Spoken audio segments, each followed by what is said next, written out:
दो बच्चे खेल रहे थे। खेलते खेलते उन्होंने गलती से फुटबॉल को बस के बाहर मार दिया। मैंने यह देखा और एक जोरदार किक लगाकर गेंद को वापस बस की ओर उछाल दिया। गेंद हवा में शानदार आर्क बनाते हुए सीधे उस बच्चे के हाथों में जा गिरी। मेरी बेहतरीन बॉल कंट्रोल देखकर वहां मौजूद सभी लोग हैरान रह गए। उसी समय एक फुटबॉल कोच मेरे पास आया और मुझे अपनी टीम का असिस्टेंट कोच बनने का प्रस्ताव दिया। पहले तो मैं मना करना चाहता था, लेकिन तभी मुझे पता चला कि जिस टीम ने मुझे बिना किसी वजह के निकाल दिया था वही लीग चैंपियन बन गई है। यह सुनते ही मेरे अंदर फिर से जीतने का जुनून जाग उठा और मैंने तुरंत कोच का प्रस्ताव स्वीकार कर लिया। जब खिलाड़ियों ने सुना कि मैं वही कोच हूं जिसे दूसरी टीम ने निकाल दिया था, तो उन्होंने मेरी काबिलियत पर सवाल उठाने शुरू कर दिए। उनका भरोसा जीतने के लिए मैंने स्टाफ से 3 छेद वाला एक टारगेट बोर्ड मंगवाया और उसे लगभग 400 फीट दूर रखवाया। फिर मैंने शानदार बाइसिकल किक लगाई और गेंद सीधे सबसे छोटे छेद के बीच से निकाल दी। ये देखकर सभी खिलाड़ी मेरी प्रतिभा के कायल हो गए। इसी बीच मेरे पुराने बॉस को इस बात की खबर मिल गई। वह तुरंत वहां पहुंचा और मेरा मजाक उड़ाते हुए बोला कि जिसे एक टीम ने निकाल दिया हो वह कभी बड़े खिलाड़ियों को नहीं तैयार कर सकता। उसकी बात सुनकर मुझे बिल्कुल गुस्सा नहीं आया। मैंने शांत होकर सिर्फ इतना कहा कि अगले मैच में मेरी टीम उसकी टीम को हराएगी। वह घमंड से बोला कि अगर मैं हार गया तो मुझे हमेशा के लिए फुटबॉल की दुनिया छोड़नी होगी। मैंने सिर्फ मुस्कुराकर उसकी चुनौती स्वीकार कर ली। अगले दिन मैच शुरू हुआ और मेरी टीम ने शुरुआत में ही पहला गोल कर दिया। मुझे लगा जीत आसान होगी, लेकिन तभी विरोधी टीम के कप्तान ने अपने खिलाड़ियों को पूरी ताकत से खेलने का इशारा किया। उसके बाद हमारी टीम एक भी गोल नहीं कर सकी, जबकि सामने वाली टीम लगातार गोल पर गोल करती गई। साइडलाइन से मुझे तुरंत समझ आ गया कि विरोधी हमारी रणनीति पहले से जानते हैं। मुझे नहीं पता था कि मेरे भ्रष्ट पूर्व बॉस ने हमारी टीम के एक स्टाफ सदस्य को रिश्वत देकर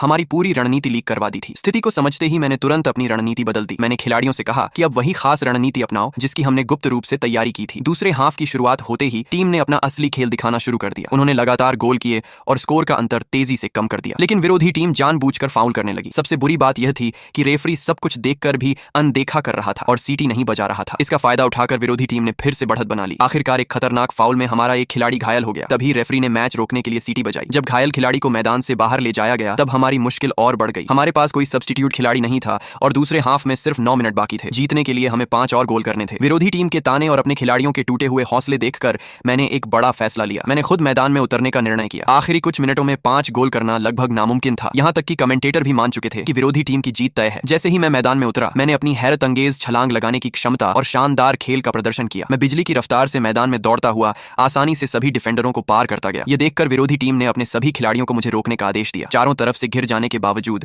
मैंने ऊंची छलांग लगाई और पूरी ताकत से गेंद पर प्रहार किया। उस शॉट की ताकत देखकर पूरा स्टेडियम दंग रह गया। गेंद इतनी तेज थी कि गोलकीपर ने अपनी पूरी ताकत लगाने के बावजूद उसे रोक नहीं पाया। आखिरकार मैंने वह अविश्वसनीय गोल कर दिखाया जिसे देखकर हर कोई स्तब्ध रह गया।